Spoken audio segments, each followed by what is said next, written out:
October 1st, 2017. The Route 91 Harvest Festival in Las Vegas. 22,000 country music fans packed together under the desert sky, swaying to Jason Aldean's voice echoing across the outdoor venue. The crowd sang along, phones held high, capturing what they thought would be just another perfect concert memory. Then the world exploded.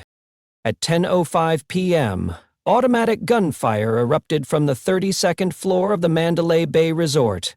Not the sharp crack of a single rifle, but the relentless hammering of modified weapons unleashing hell on innocent people below.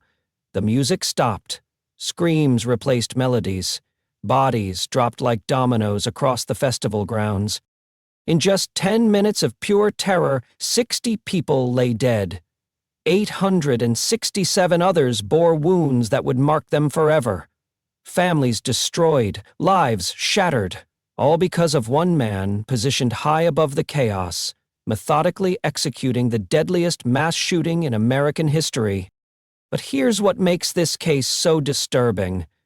Stephen Paddock wasn't some obvious monster.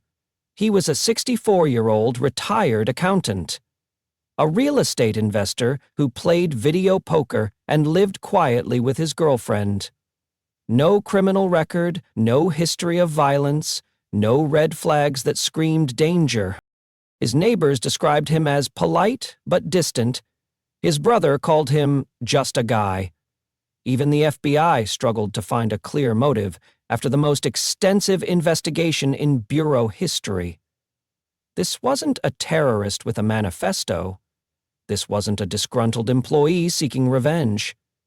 This wasn't even a mentally ill individual with a documented history of instability. This was your average American retiree who somehow transformed into a mass murderer. Paddock had spent months planning this attack with the patience of an accountant balancing books. He stockpiled 23 firearms in his hotel suite. He installed cameras in the hallway to monitor approaching security. He even researched other potential targets, including music festivals in Chicago and Boston. When SWAT teams finally breached his door, they found Paddock dead by his own hand, surrounded by the arsenal he'd used to commit the most devastating act of gun violence in modern American history. But they never found the answer to the question that haunts investigators to this day. How does a man with no apparent motive, no history of violence, and no obvious mental illness wake up one morning and decide to become America's deadliest mass shooter? The truth is, Stephen Paddock's story is just the beginning of a much darker pattern that's been unfolding across America for decades.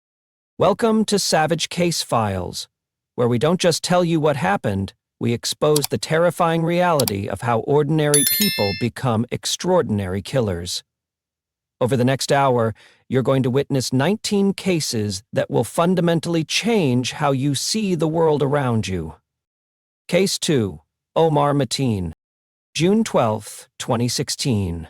Latin Night at Pulse, Orlando's most popular LGBTQ+ nightclub. Over 300 people packed the dance floor, celebrating life, love, and community in what should have been a safe haven. The music pounded, drinks flowed, and nobody noticed the security guard who'd been watching them for months. Omar Mateen wasn't some random extremist who stumbled into hatred. He was a 29-year-old American-born citizen working for G4S Secure Solutions, one of the world's largest security companies. He carried a gun, legally, had government clearance, and even worked at a courthouse. On paper, he was exactly the kind of person you'd trust to protect you. But behind his professional facade lurked a man consumed by rage and radicalization. At 2:02 a.m., as last call approached and the crowd began to thin, Mateen walked through Pulse's front entrance carrying a Sig Sauer MCX rifle and a Glock pistol. What followed was 3 hours of pure hell that would become the deadliest attack on the LGBTQ+ community in American history. 49 people died that night. 53 others suffered wounds that would mark them forever. Mateen moved through the club methodically, hunting people hiding in bathroom stalls, executing the wounded, and calling 911 multiple times to pledge allegiance to ISIS leader Abu Bakr al-Baghdadi. But here's what investigators discovered that makes this case even more disturbing. Mateen had been a regular at Pulse for years. Witnesses recognized him. He'd used gay dating apps. Some believed he was struggling with his own sexuality in a culture that condemned it. The FBI found evidence he'd scouted Disney World and other Orlando attractions as potential targets, but ultimately chose the place that represented everything he'd been taught to hate about himself. The siege ended when SWAT teams breached the bathroom wall where Mateen had barricaded himself with hostages. In the final gunfight, he was killed, but not before transforming a night of celebration into America's second deadliest mass shooting. The most terrifying part? Mateen had been investigated by the FBI twice before the attack. Co-workers reported his extremist statements. His ex-wife described years of domestic violence. Yet, he kept his security clearance, kept his weapons, and kept planning until that fatal night when his hatred finally exploded. But if you think religious extremism explains everything about mass violence in America, our next case will completely shatter that assumption. Case 3. Seung-Hui Cho. April 16, 2007. A quiet Monday morning on the Virginia Tech campus in Blacksburg. Students shuffled to early classes, coffee in hand, backpacks slung over shoulders. In Norris Hall, Professor Liviu Libriscu was preparing for his advanced hydromechanics lecture. None of them knew they were about to become part of the deadliest school shooting in American history. Seung-Hui Cho wasn't the stereotypical campus shooter you might expect. The 23-year-old English major had been at Virginia Tech for years, quietly attending classes, writing disturbing plays that made his professors uncomfortable, but never crossing any clear lines. He was the invisible student, the one you'd pass in the hallway without a second glance. But that morning, Cho had already killed 2 people. At 7:15 a.m., he'd entered West Ambler Johnston Dormitory and shot Emily Hilscher and Ryan Clark dead in what police initially treated as an isolated domestic incident. While investigators focused on that scene, Cho returned to his room, changed clothes, and prepared for the main event. 2.5 hours later, he walked into Norris Hall carrying a Glock 19 pistol, a Walther P22, and chains to lock the building's exits. What happened next defied comprehension. Cho moved from classroom to classroom like he was following a checklist. Room 206, German class, 12 dead. Room 207, Advanced Hydromechanics. Professor Librescu died blocking the door so his students could escape through windows. Room 211, French class, 11 more victims. 32 people died that day. 17 others survived with wounds that would never fully heal. But perhaps the most disturbing detail came during the attack itself. Cho had mailed a multimedia manifesto to NBC News, complete with photos and videos of himself posing with weapons, ranting about rich kids and persecution. He'd planned this moment of infamy down to the minute, ensuring his twisted message would reach millions while his victims' blood was still fresh. When police finally breached Norris Hall, they found Cho dead by his own hand, having fired over 170 rounds in just 11 minutes. The investigation revealed years of troubling behavior: stalking female students, writing violent stories, being referred for mental health evaluation, but nothing that legally prevented him from purchasing firearms. Virginia Tech changed everything about how we think about campus security. But it also revealed a terrifying truth. Sometimes the quiet ones are the most dangerous of all. Case 4. Adam Lanza. December 14, 2012. The first Friday back from the weekend at Sandy Hook Elementary School in Newtown, Connecticut. Children as young as 6 years old hung up their winter coats and settled into their classrooms, excited about the approaching Christmas break. Teachers prepared morning lessons. Parents dropped off lunch money and hugged their kids goodbye, never knowing it would be the last time. Adam Lanza had been planning this day for months. The 20-year-old wasn't some stranger who randomly selected Sandy Hook. This was his former elementary school, a place where he'd once been a student himself. But the awkward, intelligent boy who'd walked these same hallways years earlier had transformed into something unrecognizable. Lanza lived like a ghost in his mother's house, spending entire days in his bedroom with blackout curtains, obsessing over mass shootings, and playing violent video games for hours on end. He'd lost weight until he was skeletal. He refused to touch doorknobs with his bare hands. He communicated with his mother Nancy only through email, even when they were in the same house. But Nancy had no idea her son was studying her gun collection with deadly intent. At 9:35 a.m., Lanza shot his mother 4 times in the head as she lay sleeping in her bed. Then he drove her Honda Civic to Sandy Hook Elementary, carrying a Bushmaster XM15 E2S rifle, 2 handguns, and enough ammunition to kill hundreds. The school's new security system, installed after other school shootings, meant all doors were locked, so Lanza simply shot his way through the glass entrance, the sound of shattering windows announcing the beginning of America's most heartbreaking mass shooting. Principal Don Hochsprung and school psychologist Mary Sherlach ran toward the gunfire to protect their students. Both died trying to stop him. In classroom 10, first-grade teacher Victoria Soto hid her students in a closet and told Lanza they were in the gym. He killed her and 6 children who tried to run. 20 children died that day. 6 adults gave their lives trying to protect them. The victims were so young that some had to be identified by the clothing they wore to school that morning. When police arrived, they found Lanza dead by his own hand. His computer hard drive had been destroyed with a hammer, taking his motives to the grave. But investigators discovered he'd been researching mass shootings obsessively, keeping spreadsheets of killers and their victim counts like some twisted high-score list. Sandy Hook changed America forever. It proved that nowhere was truly safe, not even elementary schools filled with 6-year-olds. From schools to workplaces, nowhere was safe from America's growing epidemic of mass violence. Case 5. George Hannard. October 16, 1991. Lunch rush at Luby's Cafeteria in Killeen, Texas. Families filled the booths. Elderly couples shared their usual Tuesday meal, and business people grabbed quick lunches between meetings. The restaurant buzzed with normal conversation and the clatter of silverware on plates. Nobody noticed the blue Ford Ranger pickup truck accelerating toward the front windows.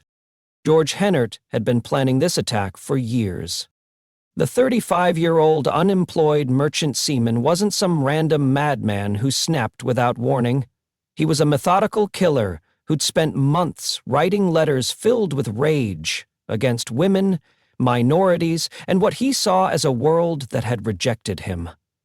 His neighbors in Belton knew him as the angry loner who screamed at children and muttered about conspiracies. At 12:39 p.m., Hennard gunned his truck straight through Luby's front window, glass exploding across terrified diners as his vehicle came to rest among the overturned tables. Before anyone could process what had happened, he stepped out carrying 2 pistols and began executing people systematically. "This is what Bell County did to me," he screamed as he moved through the restaurant. "This is payback day!" Hennard targeted women specifically, walking past men to shoot mothers, daughters, and elderly ladies who couldn't escape fast enough. When 71-year-old Algratia tried to charge him, Hennard shot him down, then turned the gun on Gratia's wife Ursula, killing her as she cradled her dying husband. 23 people died in that cafeteria. 27 others survived with wounds that would never fully heal. Hennard moved through the chaos like he was following a script, pausing to reload, stepping over bodies, hunting for more victims among those hiding under tables. The massacre ended when 2 police officers arrived and engaged Hennard in a gunfight.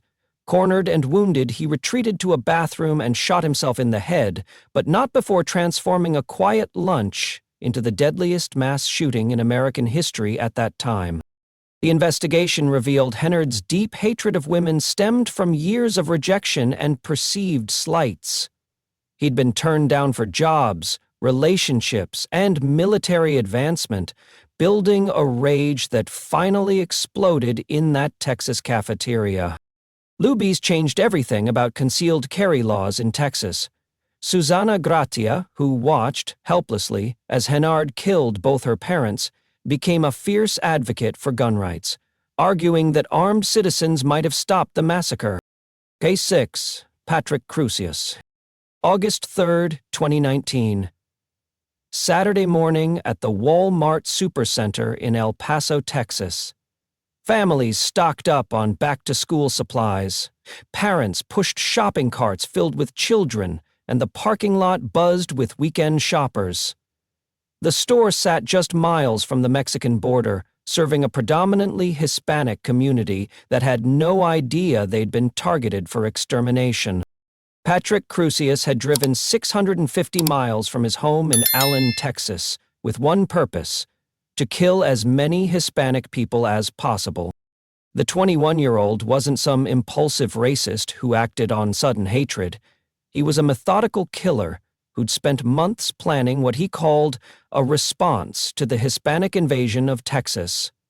4 minutes before his attack, he posted a 4-page manifesto online, echoing the same replacement theory rhetoric that had inspired other white supremacist killers. At 10:39 a.m., Crusius walked into the Walmart carrying an AK-47-style rifle, wearing ear protection and safety glasses like he was heading to a shooting range instead of a massacre. He moved through the store systematically, targeting shoppers based on the color of their skin and the language they spoke. Jordan and Andre Anchondo died shielding their 2-month-old baby. 15-year-old Javier Rodriguez was shot while fundraising for his soccer team. 86-year-old Angie Englesby, a white woman, was killed simply because she was in the wrong place at the wrong time. 23 people died that morning. 23 others survived with wounds that would mark them forever. But what made this attack particularly horrifying was its cold, calculated nature. Crusius didn't know his victims personally.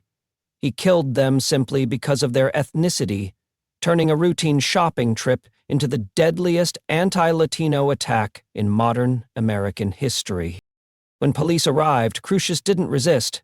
He walked out with his hands up, telling officers, "I'm the shooter," as if he was reporting a completed assignment.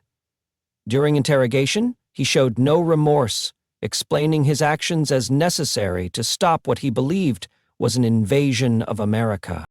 The investigation revealed Crusius had researched other mass shootings, particularly the Christchurch Mosque attacks in New Zealand. He'd chosen El Paso specifically because of its large Hispanic population, driving nearly 10 hours to find the perfect hunting ground for his racist ideology. Crusius received 90 consecutive life sentences without the possibility of parole. But his attack proved that domestic terrorism, motivated by white supremacy, had become one of the deadliest threats facing America. Case 7. Salvador Ramos. May 24, 2022. The final weeks of the school year at Robb Elementary in Uvalde, Texas. Fourth graders counted down the days until summer vacation, teachers prepared end-of-year activities, and parents looked forward to graduation ceremonies. Room 111 and 1012 were filled with 10 and 11-year-olds who had no idea they were about to become victims of America's second deadliest school shooting. Salvador Ramos had been broadcasting his intentions for weeks, but nobody stopped him. The 18-year-old had just purchased 2 AR-15-style rifles legally, despite a documented history of animal cruelty, threatening classmates online, and sending disturbing messages about shooting up schools. His own family members later admitted they weren't surprised by his actions. They'd been expecting something like this for years. On the morning of the attack, Ramos shot his grandmother in the face at their shared home, then stole her truck and drove to Robb Elementary. He crashed the vehicle in a ditch outside the school at 11:28 a.m., then walked through an unlocked door that a teacher had propped open just minutes earlier. What happened next exposed one of the most catastrophic law enforcement failures in American history. Ramos barricaded himself in adjoining classrooms 1111 and 112, where teachers Eva Mireles and Irma Garcia were conducting their lessons. For the next 77 minutes, he held those rooms while 376 law enforcement officers gathered outside, waiting for orders that never came. Children called 911 from inside the classrooms, whispering desperately for help while police stood in the hallway. One little girl begged dispatchers to send the police now, as gunfire continued around her. Another smeared herself with a classmate's blood and played dead. 19 children died that day. 2 teachers gave their lives trying to protect their students. But the real tragedy was that this massacre could have been stopped within minutes if law enforcement had followed their own active shooter protocols. When Border Patrol agents finally breached the classroom at 12:50 p.m., they found Ramos dead by his own hand, surrounded by the bodies of 4th graders who had been trapped with him for over an hour. The investigation revealed that officers had the firepower and opportunity to end the siege almost immediately, but failed to act while children bled to death. The Uvalde shooting sparked nationwide outrage not just about gun violence, but about the complete breakdown of law enforcement response. Parents tried to storm the school themselves while police held them back, creating one of the most shameful chapters in American policing history. Case 8. Nicholas Cruz. February 14, 2018. Valentine's Day at Marjory Stoneman Douglas High School in Parkland, Florida. Students exchanged cards and flowers, couples made plans for romantic dinners, and teachers prepared for the 3-day weekend ahead. The final bell was just minutes away when a former student walked through the doors carrying a duffel bag that would transform this day of love into a nightmare of loss. Nicholas Cruz wasn't some unknown threat who appeared without warning. He was a walking red flag that everyone saw coming. The 19-year-old had been expelled from Stoneman Douglas just a year earlier for disciplinary problems. Teachers feared him. Students joked darkly that if anyone was going to shoot up the school, it would be Cruz. The FBI had received multiple tips about his threatening social media posts, including one where he declared, "I'm going to be a professional school shooter." Yet somehow, he was still able to legally purchase the AR-15 rifle he carried into Building 12 that afternoon. At 2:19 p.m., Cruz pulled the fire alarm and began shooting students as they evacuated into the hallways, exactly as he'd planned. He moved through the building methodically, firing into classrooms where teachers desperately tried to shield their students. Geography teacher Scott Beigel died holding his classroom door open so students could escape. 15-year-old Peter Wang was shot while helping classmates flee to safety. 17 people died in just 6 minutes. 17 others survived, with wounds that would never fully heal. But what made Parkland different wasn't just the death toll. It was what happened next. Cruz had planned to blend in with fleeing students and escape, but his plan failed when he couldn't figure out how to reload his weapon properly. He abandoned his rifle and walked to a nearby Walmart, then McDonald's, acting like nothing had happened. Police arrested him an hour later as he walked down a residential street. During interrogation, Cruz confessed immediately, showing investigators exactly how he'd carried out the attack. He'd studied previous school shootings obsessively, learning from their mistakes and planning his assault like a military operation. He even brought extra magazines in his backpack, expecting to kill far more than 17 people. But Parkland's real impact came from the survivors. Students like Emma Gonzalez and David Hogg refused to accept thoughts and prayers as enough, launching a nationwide movement for gun reform that reached the halls of Congress. They proved that sometimes the victims' voices can be more powerful than the killer's bullets. Cruz received life without parole, avoiding the death penalty in a controversial decision that outraged many families. But his attack had already changed the conversation about school safety forever.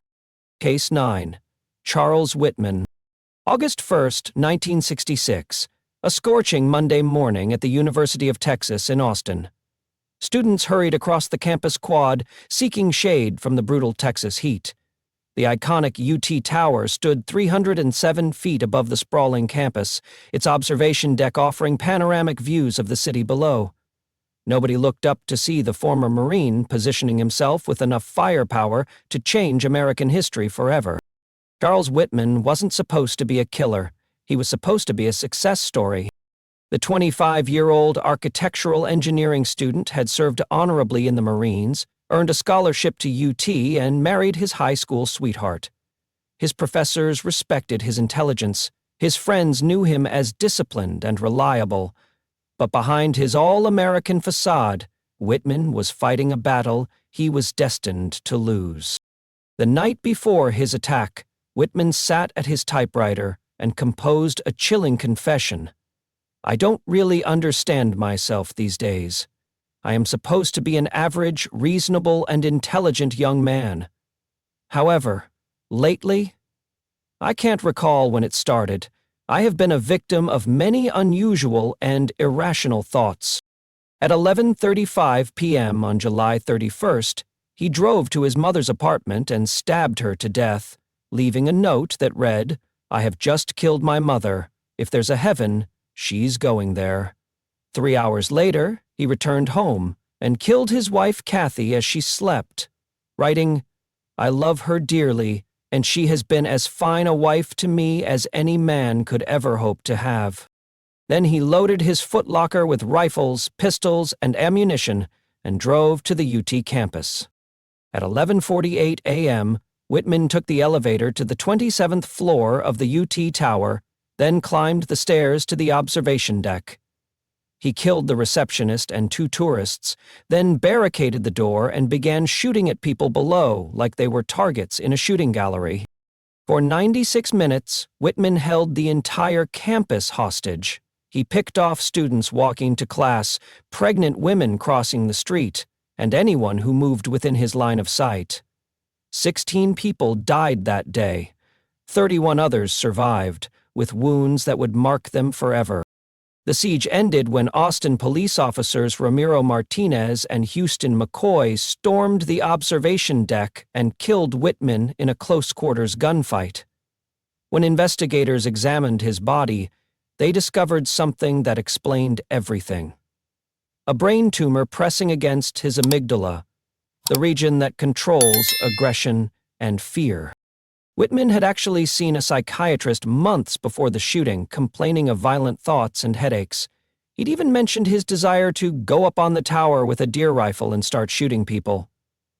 But 1960s medicine couldn't connect those symptoms to the tumor that was slowly driving him insane. The UT Tower shooting became the template for every mass shooting that followed. It proved that a single gunman with the right position and enough ammunition could terrorize an entire community, changing law enforcement tactics forever. Case 10. Said Farouk and Tashfeen Malik. December 2, 2015. The annual holiday party at the Inland Regional Center in San Bernardino, California. County Health Department employees gathered in the conference room, sharing food, exchanging gifts, and celebrating the season with colleagues they'd worked alongside for years. The atmosphere was festive and relaxed, exactly what Syed Rizwan Farouk had been counting on. Farouk wasn't some outsider plotting against strangers. He was one of them. The 28-year-old environmental health specialist had worked for San Bernardino County for 5 years, inspecting restaurants and pools, attending staff meetings, and building relationships with the same people he was about to murder. His co-workers knew him as quiet but competent. a devout Muslim who'd recently returned from Saudi Arabia with a new wife. What they didn't know was that Farouk and his wife, Tashfeen Malik, had spent months transforming their Redlands home into a bomb-making factory, stockpiling thousands of rounds of ammunition and planning the deadliest terrorist attack on American soil since 9/11. At 10:58 a.m., Farouk left the holiday party early, claiming he had a doctor's appointment. His colleagues thought nothing of it. He'd seemed tense lately, but everyone gets stressed during the holidays. They had no idea he was going home to collect his wife and their arsenal of weapons. 1 hour later, Farouk and Malik returned to the Inland Regional Center wearing tactical gear and carrying assault rifles. They entered the conference room, where Farouk's co-workers were still celebrating, and opened fire without warning. 14 people died in that room. 22 others survived with wounds that would never fully heal. These weren't random victims. They were people Farouk had shared coffee with, attended training sessions alongside, and worked next to for years. He knew their names, their families, their dreams, and he killed them anyway. The couple fled in a black SUV, leading police on a chase through San Bernardino's residential streets. When officers finally cornered them, Farouk and Malik died in a fierce gunfight, but not before firing 76 rounds at pursuing officers. The investigation revealed this wasn't workplace violence, it was terrorism. Farouk and Malik had pledged allegiance to ISIS on Facebook during the attack. Their home contained 12 pipe bombs, thousands of rounds of ammunition, and evidence of extensive planning. They'd been preparing for this moment for over a year. But what made this case particularly chilling was how Farouk had used his insider knowledge to maximize casualties. He knew exactly when and where his co-workers would be most vulnerable, turning their trust against them in the most brutal way possible. The San Bernardino attack proved that terrorism could come from within, carried out by the very people we work alongside every day. Case 11, Patrick Sherrill. August 20th, 1986. Early morning at the Edmond Post Office in Oklahoma. Mail carriers sorted packages and letters for their daily routes, supervisors checked delivery schedules, and the familiar rhythm of postal work filled the building. Nobody noticed that Patrick Sherrill had arrived earlier than usual, or that he'd brought more than just his lunch to work that day. Sherrill wasn't some disgruntled employee who'd just been fired. He was a 14-year postal veteran who'd been slowly unraveling for months. The 44-year-old part-time mail carrier had been facing disciplinary action for poor performance and hostile behavior toward coworkers.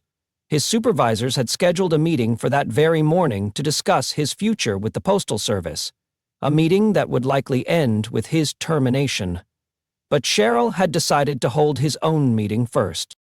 At 7 a.m., he walked into the post office carrying 3 handguns and enough ammunition to kill everyone in the building. His co-workers greeted him normally, having no idea they were looking at a man who'd already decided this would be his final day on the job. Sherrill moved through the postal facility methodically, hunting down specific supervisors and co-workers who'd crossed him over the years. He shot Postmaster Mike Rockney first, then systematically executed mail carriers and clerks as they tried to flee or hide behind sorting machines. 14 people died in that post office. 6 others survived with wounds that would mark them forever.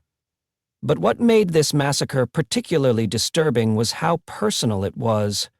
Sherrill knew every victim by name, had worked alongside them for years, and chose to murder them over workplace grievances that could have been resolved through normal channels. When police surrounded the building, Sherrill barricaded himself in the postmaster's office and continued firing at anyone who moved. The siege lasted 45 minutes before he finally turned the gun on himself, ending the deadliest workplace shooting in American history at that time. The investigation revealed Sherrill had been planning this attack for weeks, studying the building's layout and his co-workers' schedules to maximize casualties. He'd even practiced with his weapons at a local shooting range, preparing for the moment when his employment frustrations would explode into mass murder. The Edmond post office shooting gave birth to the phrase "going postal," forever linking workplace violence with the United States Postal Service. But more importantly, it revealed how quickly professional disappointment could transform into homicidal rage, making every workplace in America feel a little less safe. Case 12. Eric Harris and Dylan Klebold. April 20th, 1999. Hitler's birthday, a date Eric Harris had chosen deliberately. Columbine High School in Littleton, Colorado, buzzed with typical Tuesday energy as students headed to fourth-period classes. The cafeteria filled with kids grabbing lunch, athletes discussed upcoming games, and nobody noticed the two seniors in black trench coats who'd been planning this day for over a year. Eric Harris and Dylan Klebold weren't the bullied outcasts the media would later portray. They were calculated killers who'd studied previous mass murders like homework assignments. Harris, the 18-year-old psychopath, was the mastermind, charming enough to fool adults while harboring fantasies of mass destruction that made Hitler look tame. Klebold, 17 and depressive, was the follower who'd been drawn into Harris's web of hatred and violence. Together they'd spent months building bombs, stockpiling weapons, and planning what they called Judgment Day. Their original plan wasn't a shooting, it was a bombing that would have killed hundreds. At 11:19 a.m., they placed two 20-pound propane bombs in the cafeteria, set to detonate during the busiest lunch period. If those bombs had worked as intended, the death toll would have dwarfed Oklahoma City. When the explosives failed to detonate, Harris and Klebold moved to Plan B: hunt down students and teachers one by one. They started in the parking lot, shooting students as they ate lunch outside. Then they moved into the school, targeting the library where 52 students and staff had taken shelter. "All jocks, stand up!" Harris screamed. "We're going to kill every one of you!" 13 people died that day. 24 others survived with wounds that would never fully heal, but the real horror was in the details. Harris and Klebold laughed as they killed, taunted their victims before shooting them, and turned murder into a twisted game. Cassie Bernal was asked if she believed in God before being shot in the head. Teacher Dave Sanders bled to death in a science room while students tried desperately to save him. The killers roamed the halls for 49 minutes, hunting for more victims while police waited outside. The massacre ended when Harris and Klebold turned their guns on themselves in the library, surrounded by the bodies of their classmates, but their impact was just beginning. The investigation revealed basement tapes where the killers explained their motives, practiced their attacks, and fantasized about the media coverage they'd receive. They'd studied previous school shootings, learning from other killers' mistakes, and planning their assault like a military operation. Columbine changed everything. It created the lockdown procedures, the zero-tolerance policies, and the active shooter drills that define American education today. But more dangerously, it inspired a generation of copycat killers who saw Harris and Klebold as heroes rather than monsters. From schools to immigration centers, violence followed Americans into every corner of society. Case 13. Jiverly Wong. April 3, 2009. Friday afternoon at the American Civic Association in Binghamton, New York. Immigrants from around the world gathered for English classes and citizenship preparation, pursuing the American dream one lesson at a time. The building buzzed with hope and determination as students practiced conversations and studied for naturalization tests. None of them knew that one of their own had come to destroy everything they were working toward.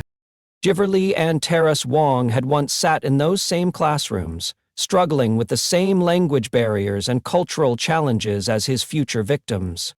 The 41-year-old Vietnamese immigrant had been in America for decades, working factory jobs and trying to build a life far from the war-torn country of his birth. But years of unemployment, depression, and paranoid delusions about persecution had transformed him into a walking time bomb of rage and resentment. Wong believed the police were following him. He thought his former co-workers were spreading rumors about him. In his twisted mind, the very immigration services that had helped him become an American citizen were now part of a conspiracy to destroy his life. At 10:31 a.m., Wong drove his car against the back door of the American Civic Association, blocking the exit. Then he walked through the front entrance, carrying 2 handguns and enough ammunition to kill everyone in the building. His first victims were the receptionists, women who'd greeted him warmly during his own citizenship classes years earlier. He shot them without hesitation, then moved into the classroom where 37 students and staff were attending a Pathways to Citizenship workshop. 13 people died in that classroom. 4 others survived with wounds that would mark them forever. But what made this massacre particularly heartbreaking was that Wong was killing people who shared his own immigrant experience. Vietnamese refugees, Pakistani students, Iraqi war survivors who'd come to America seeking the same opportunities he'd once pursued. The students tried to hide under desks and behind overturned tables, but Wong moved through the room methodically, executing people who were guilty of nothing more than trying to improve their English skills.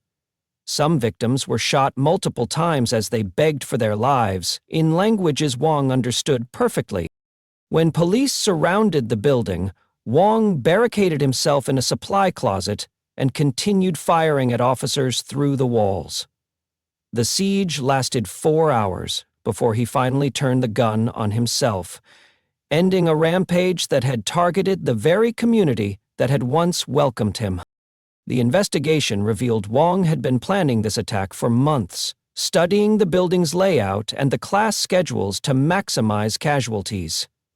He'd mailed a package to a local news station containing photos, his driver's license, and a rambling letter blaming his problems on the police and his former employer. The Binghamton shooting proved that even America's most vulnerable populations, immigrants pursuing citizenship, weren't safe from the epidemic of mass violence sweeping the nation. Page 14. James Holmes. July 20th, 2012. The midnight premiere of The Dark Knight Rises at Century 16 Theater in Aurora, Colorado. Batman fans packed Theater 9, many dressed as their favorite characters, excited to see the epic conclusion of Christopher Nolan's trilogy. The atmosphere was electric with anticipation as the opening credits rolled and the audience settled in for what should have been an unforgettable night of entertainment. James Holmes had been planning to make it unforgettable for entirely different reasons. The 24-year-old neuroscience PhD student wasn't some random moviegoer who suddenly snapped. He was a methodical killer who'd spent months preparing for what he called his mission, studying the theater's layout, stockpiling weapons, and even dyeing his hair orange to match the Joker, Batman's most notorious villain. Holmes had been a promising student at the University of Colorado, researching the biological basis of psychiatric disorders. But behind his academic achievements, he was battling severe depression and violent fantasies that his psychiatrist had tried desperately to treat. When he began failing his oral exams and facing academic probation, those fantasies transformed into deadly plans. At 12:38 a.m., 20 minutes into the movie, Holmes slipped out of the theater through an emergency exit, propping the door open behind him. Moviegoers assumed he was taking a phone call or stepping outside for air. They had no idea he was retrieving an arsenal from his car. Holmes returned wearing full tactical gear, ballistic helmet, gas mask, and body armor that made him look like a character from the very movie they were watching. He threw 2 gas canisters into the theater, filling it with smoke, then opened fire with a shotgun, assault rifle, and handgun. 12 people died in that theater. 70 others survived with wounds that would never fully heal. But what made this attack particularly horrifying was how Holmes had turned a beloved cultural ritual, going to the movies, into a nightmare that would haunt survivors forever. 6-year-old Veronica Moser Sullivan was the youngest victim, killed while attending her first midnight movie with her mother. Jessica Gowie, an aspiring sports journalist, had survived a mall shooting in Toronto just weeks earlier, only to die in Aurora. Alex Teves threw himself over his girlfriend Amanda, saving her life while losing his own. When police arrived, they found Holmes standing calmly beside his car in the parking lot, surrendering without resistance. He told officers about the elaborate booby traps he'd rigged in his apartment, explosives designed to kill first responders and maximize his body count even further. The investigation revealed Holmes had been documenting his descent into madness for months, sending his psychiatrist a notebook filled with detailed plans and stick-figure drawings of his attack. He'd researched previous mass shootings obsessively, learning from other killers while planning his own moment of infamy. Holmes received life without parole after his insanity defense failed, but his attack had already changed how Americans think about public safety in entertainment venues. Case 15, Ian David Long. November 7, 2018, college night at Borderline Bar and Grill in Thousand Oaks, California. Students from Pepperdine University, Cal Lutheran, and other local colleges packed the country music venue for line dancing, cheap drinks, and a break from midterm stress. The dance floor pulsed with energy as young people celebrated the end of another week, many of them regulars who'd made Borderline their second home. Ian David Long had been one of them once. The 28-year-old Marine veteran knew Borderline intimately. He'd been a customer for years, dancing to the same country songs and drinking at the same bar where he was about to commit mass murder. But the decorated combat veteran, who'd served in Afghanistan, had returned home carrying invisible wounds that would eventually explode into deadly violence. Long's neighbors knew him as the angry veteran who played loud music and got into screaming matches with his mother. Deputies had been called to his house multiple times for domestic disturbances. A forensic psychologist had evaluated him just months earlier, concluding he might be suffering from PTSD but didn't meet the criteria for involuntary commitment. At 11:20 p.m., Long walked into Borderline wearing all black, carrying a Glock 45 caliber pistol with an extended magazine. He'd chosen college night deliberately. He wanted to kill young people who reminded him of everything he'd lost when he came back from war, broken and forgotten. His first victim was Ventura County Sheriff Sergeant Ron Hellis, a 29-year veteran who rushed into the bar to stop the shooting. Long gunned him down in the entrance, then turned his weapon on the college students who were trapped inside with nowhere to run. 12 people died that night. 18 others survived with wounds that would mark them forever. But what made this massacre particularly tragic was that many victims were survivors of the Route 91 Harvest Festival shooting in Las Vegas just over a year earlier. They'd escaped one mass shooting only to die in another, proving that trauma follows survivors wherever they go. Telemachus Orphanos, 27, had survived Las Vegas but died at Borderline. His mother later said, "I don't want prayers, I don't want thoughts, I want gun control." Cody Kaufman, 22, was a former baseball player who died trying to help others escape.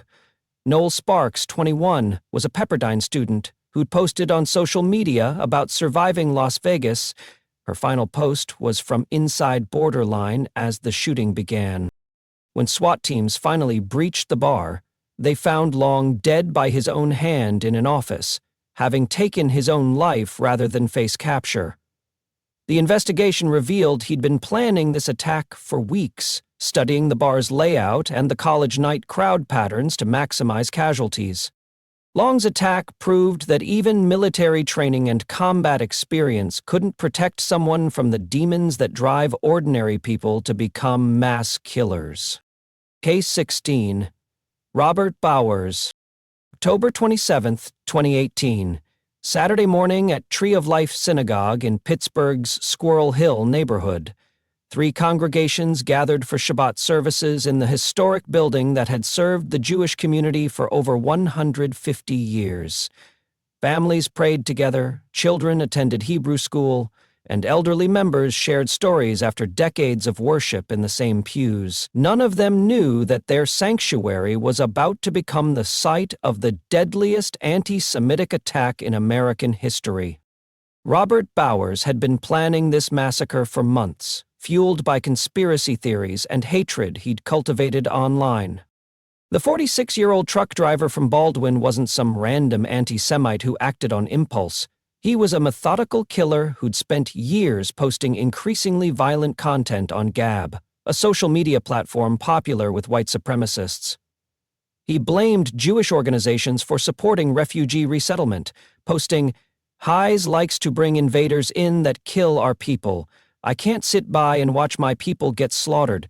Screw your optics, I'm going in."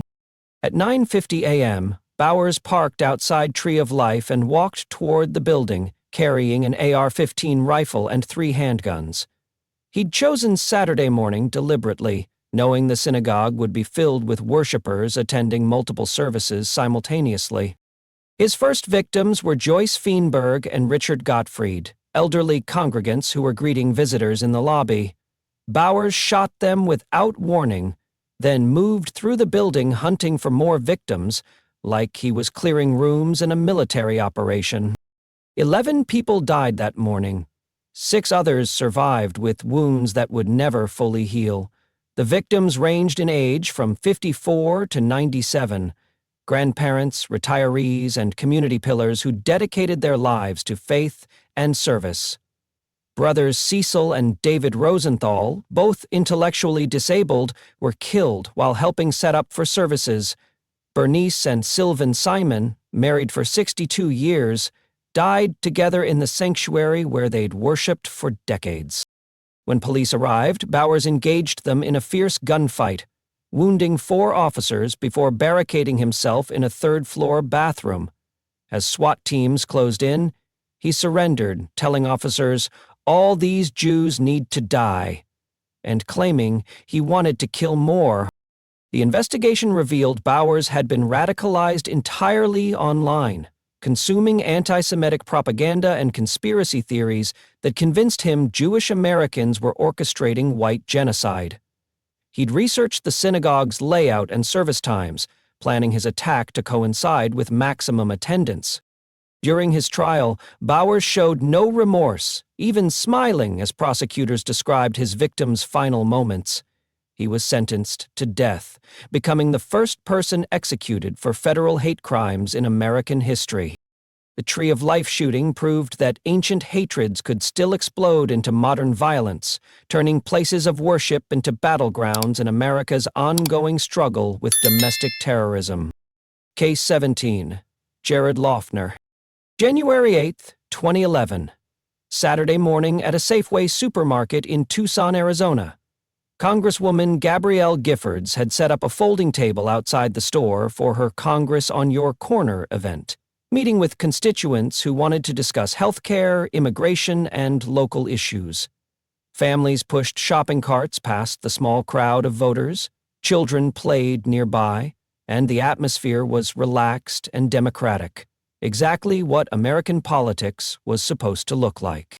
Jared Lee Loughner had been obsessing over Giffords for years, convinced she was part of a vast conspiracy against him. The 22-year-old college dropout wasn't some passionate political activist driven by ideology. He was a paranoid schizophrenic who'd been spiraling into madness for months, posting incoherent rants about grammar, currency, and government mind control on social media. His community college professors had expelled him after increasingly disturbing behavior, and his parents had grown terrified of their own son. Loughner believed the government was controlling people's minds through grammar and currency manipulation. He'd attended a Giffords town hall in 2007 and asked her, "What is government if words have no meaning?" When she gave a standard political response, he became convinced she was part of the conspiracy against him. At 10:10 a.m., Loughner approached Giffords' table carrying a Glock 19 pistol with a 33-round extended magazine. He walked up to the congresswoman as she was speaking with constituents and shot her in the head at point-blank range. Then he turned the gun on everyone around her. 6 people died in that parking lot. 13 others survived with wounds that would mark them forever. But what made this attack particularly heartbreaking was how it targeted the very essence of American democracy. Citizens peacefully engaging with their elected representatives. 9-year-old Christina Taylor Greene was killed while learning about government with her neighbor. Federal Judge John Roll died trying to help others escape. Gabe Zimmerman, Gifford's outreach director, was shot while doing his job of connecting constituents with their congresswoman. Dorothy Morris, 76, and Dorwan Stoddard, 76, were killed while attending their first political event in years. Loeffner was tackled by bystanders as he tried to reload, ending a rampage that lasted just 15 seconds but changed American politics forever. Patricia Maish, a 61-year-old woman, grabbed his ammunition magazine as he fumbled with it, while others held him down until police arrived. Gifford survived with a bullet wound to her brain that ended her political career but not her life. She spent years relearning how to walk and talk, becoming a symbol of resilience and recovery. Her husband, astronaut Mark Kelly, later won her former Senate seat, continuing her work on gun violence prevention. The investigation revealed Loeffner had been planning this attack for months, studying Gifford's schedule and practicing at shooting ranges. His internet searches included assassination, political assassin, and how to kill. Yet, despite clear warning signs, no one had been able to intervene before he acted. Loeffner received life without parole after pleading guilty, but his attack had already poisoned the well of American political discourse, making public officials more isolated from the very people they serve. Case 18. Stephen Kazmierczak. February 14, 2018. Valentine's Day at Northern Illinois University in DeKalb. Students filed into Cole Hall for their afternoon geology lecture, many carrying flowers and cards for romantic plans later that evening. The large auditorium buzzed with typical Thursday energy as Professor Joseph Peterson prepared his lesson on ocean geology.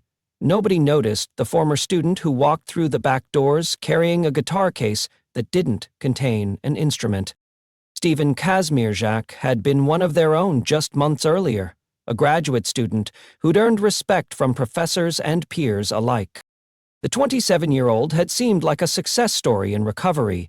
He'd overcome a troubled childhood, battled depression and anxiety, and earned his master's degree in social work from NIU before transferring to the University of Illinois for doctoral studies. His professors remembered him as intelligent and engaged. His girlfriend knew him as caring and thoughtful. But Kazmierczak had stopped taking his psychiatric medications weeks earlier, and the demons he'd fought for years were winning. At 3:05 p.m., he walked onto the stage of Cole Hall, carrying a Remington shotgun and 3 handguns.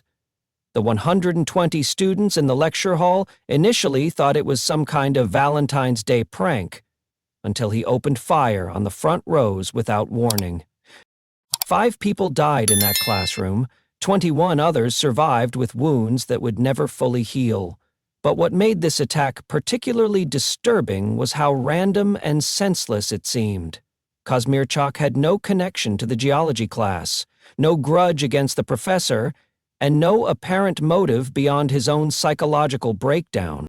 Catalina Garcia, 20, was a sophomore studying elementary education who dreamed of teaching children. Ryan Mace, 19, was a freshman who'd been excited about her first Valentine's Day away from home. Gail Dubowski, 20, was an anthropology major who'd switched into the geology class just weeks earlier. Daniel Parmenter, 20, was planning to propose to his girlfriend after graduation. Juliana Gehant, 32, was a graduate student and mother of 2 who was working toward her master's degree. Kazmierczak fired more than 50 rounds in just 6 minutes, targeting students who tried to flee toward the exits. When he ran out of ammunition, he turned one of his pistols on himself, ending the rampage as suddenly as it had begun. The investigation revealed Kazmierczak had been planning this attack for weeks. purchasing weapons legally despite his history of psychiatric treatment. He'd mailed his girlfriend a package containing his psychiatric records and a note saying he'd been unraveling since stopping his medication. But the package didn't arrive until after the shooting, when it was too late to intervene. NIU's shooting proved that even successful students with bright futures could become killers when untreated illness collided with easy access to firearms. It also highlighted the dangerous gap between someone stopping psychiatric treatment and the system recognizing they'd become a threat. Case 19, Anderson Lee Aldrich. November 19, 2022. Saturday night at Club Q in Colorado Springs, the city's premier LGBTQ+ nightclub. Drag performers prepared for their late-night show, couples celebrated anniversaries on the dance floor, and friends gathered to escape the judgment they faced in their daily lives. The club was more than just entertainment. It was sanctuary, a place where the LGBTQ+ community could exist freely and safely in a conservative city. Anderson Lee Aldrich had been planning to destroy that sanctuary for months. The 22-year-old wasn't some random homophobe who acted on impulse. He was a methodical killer who'd spent over a year stockpiling weapons and body armor while posting anti-LGBTQ+ content online. His own family had seen the warning signs. His mother had called police in 2021 when he threatened to become the next mass killer, claiming he had bombs and weapons in his room.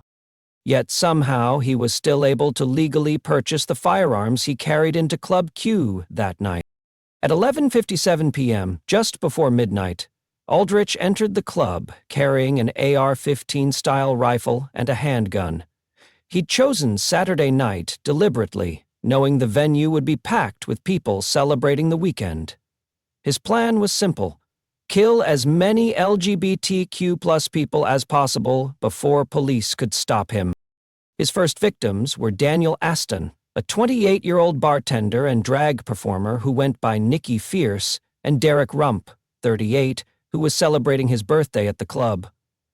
Aldrich moved through the venue systematically, targeting anyone within range as panicked clubgoers dove for cover behind tables and rushed toward emergency exits.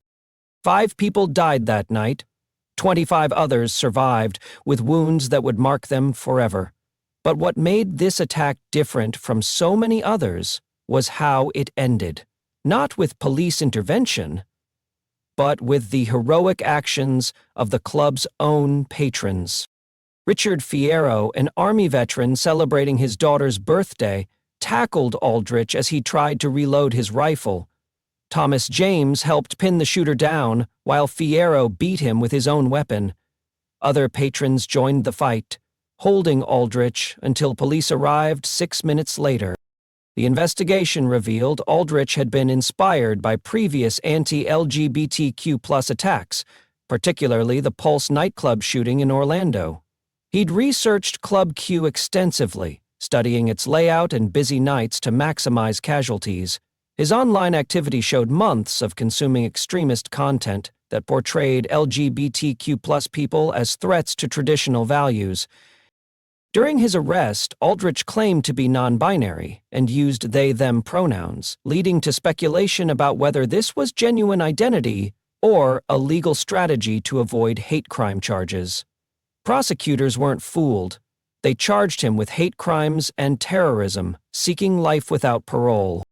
Club Q reopened months later, refusing to let hatred win, but Aldrich's attack proved that even in 2022, LGBTQ+ Americans still faced deadly violence simply for existing authentically. His conviction brought some measure of justice, but it couldn't undo the trauma or bring back the 5 lives lost to hatred and extremism. 19 cases, 66 years of American history, over 400 lives lost to senseless violence. Which case disturbed you most? What warning signs are we still missing in our communities today? More importantly, what are you going to do differently after learning these uncomfortable truths about the capacity for evil that exists in ordinary people? Drop your thoughts in the comments below, but remember, Understanding these killers isn't about excusing their actions. It's about preventing the next tragedy. Subscribe if you're ready to confront more uncomfortable truths about human nature, because in a world where anyone can become a killer, knowledge might be our only defense. The monsters are hiding in plain sight. The question is, are you paying attention?